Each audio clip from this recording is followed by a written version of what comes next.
बुलढाणा जिल्ह्यातील सिंदखेड राजा ही राजमाता जिजाऊंची जन्मभूमी. त्यामुळे या ठिकाणाला एक ऐतिहासिक महत्त्व प्राप्त झालेलं आहे. याच बुलढाणा मतदारसंघाचे आमदार आहेत शिंदे सेनेचे संजय गायकवाड. महाराष्ट्रातील सर्वाधिक वादग्रस्त लोकप्रतिनिधी म्हणून त्यांची नेहमीच चर्चा होते. आता पुन्हा एकदा ते चर्चेत आलेत आणि त्याला निमित्त ठरलंय 73 पानांचं शिवाजी कोण होता हे गोविंद पानसरे यांचं पुस्तक. 37 वर्षांपूर्वी प्रकाशित झालेल्या त्यांच्या या पुस्तकावरून जागतिक पुस्तक दिनी वाद उभा राहिलाय. आमदार संजय गायकवाड यांनी या पुस्तकाच्या शीर्षकावरून आक्षेप नोंदवलाय. शिवाजी महाराजांचा एकेरी उल्लेख का केला म्हणून या पुस्तकाचे प्रकाशक प्रशांत आंबी यांना आमदार गायकवाड यांनी फोन करत अश्लील शिवीगाळ करून जीवे मारण्याच्या धमक्या दिल्यात. या संदर्भातील 9 मिनिट 31 सेकंदाची एक ऑडिओ क्लिप सोशल मीडियावर व्हायरल होते. त्यातील आमदार गायकवाड यांनी घाणेरडी भाषा ऐकून महाराष्ट्रातून संताप व्यक्त होतोय. या ऑडिओ क्लिपमध्ये त्यांनी शिवाजी महाराजांचा देखील अपमान केल्याचं सांगण्यात येत आहे. त्यामुळे राज्यातील सामाजिक आणि राजकीय वातावरण ढवळून निघालंय. दरम्यान या प्रकरणी आता प्रकाशक प्रशांत आंबी यांनी कोल्हापुरातील राजारामपुरी पोलीस ठाण्यात आमदार गायकवाड यांच्या विरोधात तक्रार दिली आहे.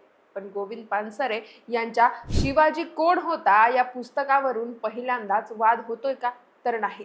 यापूर्वी देखील एका गटाकडून पुस्तकावर आक्षेप घेतले गेलेत, पण यावेळी एका आमदाराची एंट्री झाल्यानं वाद वाढलाय. पण या पुस्तकात असं नेमकं आहे तरी काय? पानसरे यांनी त्यांच्या पुस्तकात शिवाजी महाराजांचा वारंवार एकेरी उल्लेख का केलाय? त्याबद्दल त्यांनी स्वतः काय भूमिका मांडली होती? या संदर्भातीलच अगदी महत्त्वाची माहिती आपण या व्हिडिओतून जाणून घेणार आहोत. नमस्कार, मी पूजा आणि आपण पाहताय देदनका. मंडळी, शिवाजी कोण होता या पुस्तकाचे लेखक गोविंद पानसरे हे एक ज्येष्ठ कॉम्रेड नेते तसंच कष्टकरी आणि पुरोगामी चळवळीचे मार्गदर्शक होते. ते मूळचे अहिल्यानगरच्या राहाता तालुक्यातले, पण शिक्षणासाठी कोल्हापुरात गेले आणि त्यांनी त्यांचं कार्यक्षेत्र तिकडेच वाढवलं. शिवाजी विद्यापीठात प्राध्यापक म्हणून त्यांनी काम केलं. सोबतच भारतीय कम्युनिस्ट पक्षातील वेगवेगळ्या पदावर त्यांनी काम केलं. पण फेब्रुवारी 2015 मध्ये कोल्हापूर शहरात गोळ्या घालून त्यांची हत्या करण्यात आली. थोडक्यात पानसरे हे अंधश्रद्धा निर्मूलन, जातीभेद विरोधी आणि डाव्या विचारसरणीचे कट्टर पुरस्कर्ते होते. ते हिंदुत्ववादी विचारसरणीच्या विरोधात होते. त्यामुळे साहजिकच शिवाजी कोण होता या त्यांच्या पुस्तकावरून त्यांना नेहमीच टार्गेट केलं गेलं. या पुस्तकातून त्यांनी शिवाजी महाराजांची कुळवाडी भूषण, बहुजन प्रतिपालन, धर्मनिरपेक्ष आणि रयतेचा राजा अशी प्रतिमा समोर आणली. हे पुस्तक शिवाजी महाराजांना केवळ एका विशिष्ट धर्माचा किंवा जातीचा रक्षक न दाखवता सर्वसमावेशक आणि परिवर्तनवादी नेता म्हणून पुढे आणत. शिवाजी महाराजांची हिंदू धर्मावर श्रद्धा होती, पण ते मुस्लिम धर्माचे द्वेषी नव्हते. सर्व जाती धर्माच्या लोकांना एकत्र आणून त्यांनी स्वराज्य निर्माण केलं. महाराजांचा लढा कुठल्या एका धर्माविरोधात नव्हता, तर अन्यायी राज्यकर्त्यांविरुद्ध होता, असं म्हणत पानसरे यांनी त्यांच्या पुस्तकातून शिवाजी महाराजांची एक लोककल्याणकारी, न्यायप्रिय आणि पुरोगामी राजा म्हणून प्रतिमा मांडली. त्यासाठीची अनेक उदाहरणं त्यांनी पुस्तकात दिलेली आहे. या छोटेखानी पुस्तकातील काही महत्त्वाच्या ओळी मी तुम्हाला सांगते. तर पानसरे म्हणतात की शिवाजीचा देव केला म्हणजे काय होते? देव केला की मग शिवाजी सारखे वागण्याची जबाबदारी आपणावर राहत नाही. शिवाजी सारखं वागा, रयतेला सतावू नका, बलात्कार करणाऱ्यांना पाठीशी घालू नका, रयतेच्या भाजीच्या देठाला हात लावू नका, स्वतःच्या धर्मावर श्रद्धा ठेवा पण परधर्माचा द्वेष करायला शिकवू नका. असं सांगितलं तर सरळ उत्तर येतं की तो शिवाजी कुठं आणि आपण कुठं? तो देवाचा अवतार आणि आपण माणूस. आपल्याला ते कसं जमणार? आपण आपलं असंच वागायचं. देव असल्यामुळे वर्षातून एकदा शिवाजी महाराज की जय म्हणायचं, जयंती करायची, वर्गणी गोळा करायची, थोडी खर्चायची, थोडी खायची, जमलं तर थोडी खर्चायची आणि जास्त खायची, कपाळाला अष्टगंध लावायचा, गुलाल उधळायचा की काम झालं. शिवभक्त म्हणून घ्यायला आपण रिकामे झालो. शिवाजी सारखे वागायची आपल्यावर जबाबदारी नाही. शिवाजीनं रयतेला मदत केली, आता त्याच्या बंधू भक्तांनी रयतेला मदत केली का? आता त्यांच्या बंधू भक्तांनी रयतेला भीती घालायला त्याचाच उपयोग करायचा. दारूच्या अड्ड्यावर, मटक्याच्या गाडीवर, बेकायदा वाहतूक करणाऱ्या मोटारीवर शिवाजीचा झेंडा आणि शिवाजीचा फोटो लावायचा आणि काळे धंदे चालायचे. हा शिवाजीचा गैरवापर आहे. शिवाजी नीट समजून घेऊन हे थांबवलं पाहिजे. बंधू कोण आणि भक्त कोण हे ओळखायला शिवाजी समजून घ्यावा. मंडळी, या एका उतार्यातून देखील तुमच्या हे लक्षात आलं असेल की पानसरे यांनी शिवाजी महाराजांचा वारंवार एकेरी उल्लेख केला. पण या पाठीमागे नक्की त्यांची भूमिका काय होती? तर त्यांनी सांगितलं होतं की आपलं ज्या व्यक्तीवर अत्यंत प्रेम असतं अशा व्यक्तीबद्दल आपण अगदी सहजपणे आपल्या भावना व्यक्त करतो. आपण सर्वात जास्त प्रेम आईवर करतो आणि आपण आईला अहो जाहो बोलायला लागलो तर ते जसं कृत्रिम वाटेल तसंच हे सुद्धा आहे. याशिवाय या पुस्तकाच्या शीर्षकासंदर्भात बोलताना पानसरे यांच्या कन्या स्मिता पानसरे यांनी त्यांच्या वडिलांची भूमिका यापूर्वी स्पष्ट केली होती.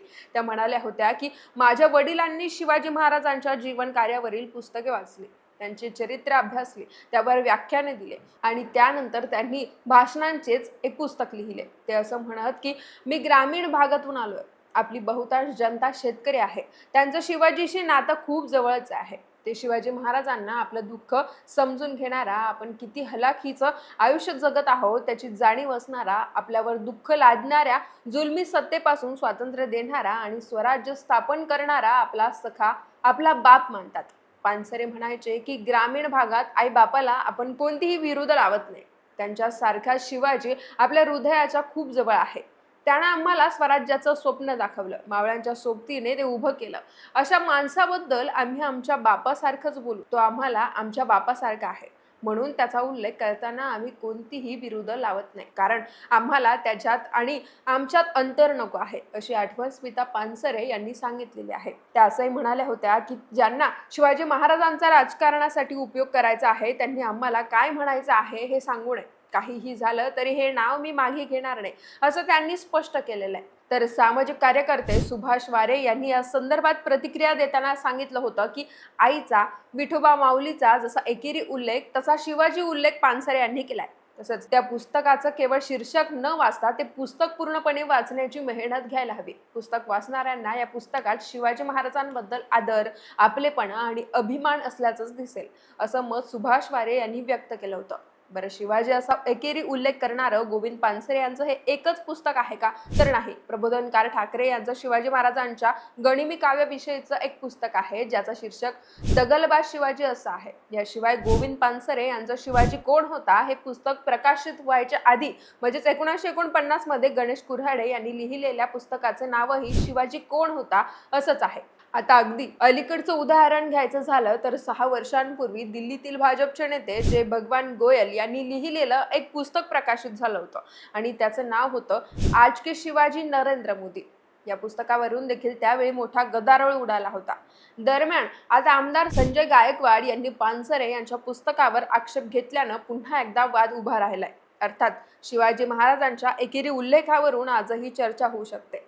पण आमदार गायकवाड यांनी प्रकाशक प्रशांत आंबी यांच्याशी फोनवर बोलताना जी अश्लील भाषा वापरली, जीवे मारून टाकण्याच्या धमक्या दिल्या आणि शिवाजी महाराजांबद्दलही अपशब्द वापरले, त्यामुळे त्यांच्यावर जोरदार टीका होती. गोविंद पानसरे यांच्या सून मेधा पानसरे यांनीही आमदार गायकवाडांनी ज्या पद्धतीची भाषा वापरली त्याचा निषेध करत त्यांना सडेतोड भाषेत प्रत्युत्तर दिलंय.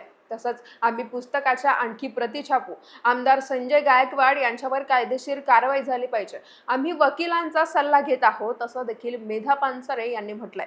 तर दुसरीकडे आमदार गायकवाड यांनी नेहमीप्रमाणे युटर्न घेत आपण वाईट काहीच बोललो नाही, माझी क्लिप तोडून मोडून प्रसारित करण्यात आल्याचं सांगितलंय. बाकी या सगळ्या वादावर तुम्हाला नेमकं काय वाटतं? हा वाद आणखी वाढणार का? या प्रकरणी आमदार संजय गायकवाड यांच्यावर खरंच कारवाई व्हायला पाहिजे का? यावरची तुमची मतं आणि प्रतिक्रिया आम्हाला कमेंट्सच्या माध्यमातून कळवा आणि देदानकाला सबस्क्राईब करायला विसरू नका.